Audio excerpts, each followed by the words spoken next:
We're going to rejoin our regularly scheduled program here. We're going to continue our discussion on Ebola and its impact on the airline industry. Seth Kaplan is here with us, Airline Weekly's managing director. Seth, good to see you again. This situation with Ebola, it seems to have calmed down significantly since the last time that we spoke. Is that a fair way to describe it? Yeah, at least in terms of airlines outside the affected region, little by little, everybody sort of feels like they know what they're dealing with at least. And people are still traveling. Obviously, a lot of impact beyond the human tragedy in the specific region. But as you get farther from there, business more or less goes on as normal in the aviation industry, aside from obviously the precautions that we heard about just a few moments ago. Here's what we know. There are a number of airports that are being discussed about possibly expanding to five current airports. The administration has not done that. For our audience, there are 5 airports that folks from those Ebola areas can arrive into the U.S. where there will be a secondary screening, if you will, when they get off the plane. I guess the question is it enough? And I'll preface this by saying, my understanding there's only between 100 and 200 individuals arriving each day from those areas. Right, and that's what's helpful in terms of the impact, certainly in the United States. We're talking about a minuscule percentage of the overall air traffic into the country, which is why with merely 5 airports, you can capture the vast majority of those people. And inconvenience a few of the ones who might have entered through a different gateway, say, for example, somebody connecting instead in Paris and flying directly from there to another airport not among those 5. That person now would have to fly to one of those airports in New York, Washington, Chicago, Atlanta.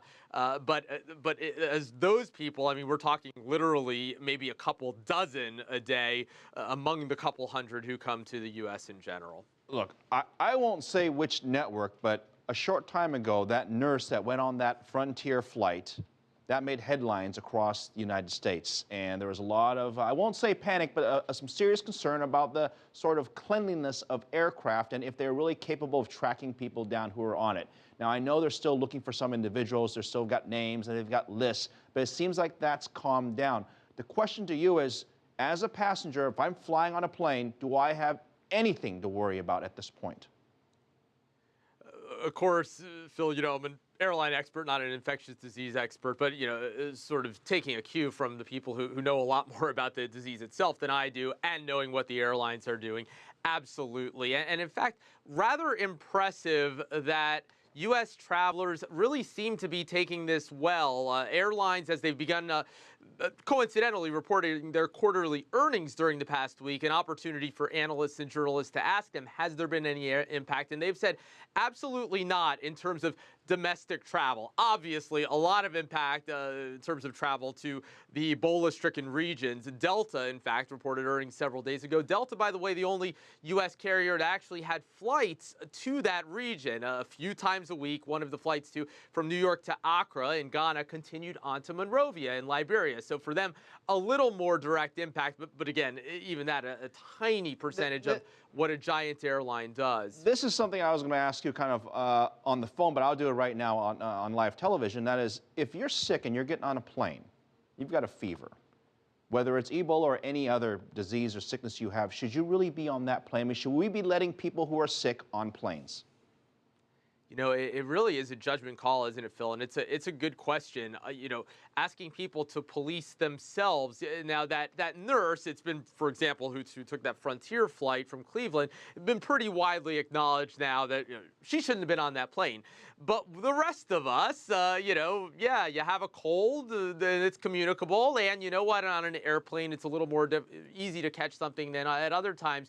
You kind of have to rely on people, and quite frankly, I think all of us have at one time gotten on a plane when we've, sneezed sometime in the past hour or two before that.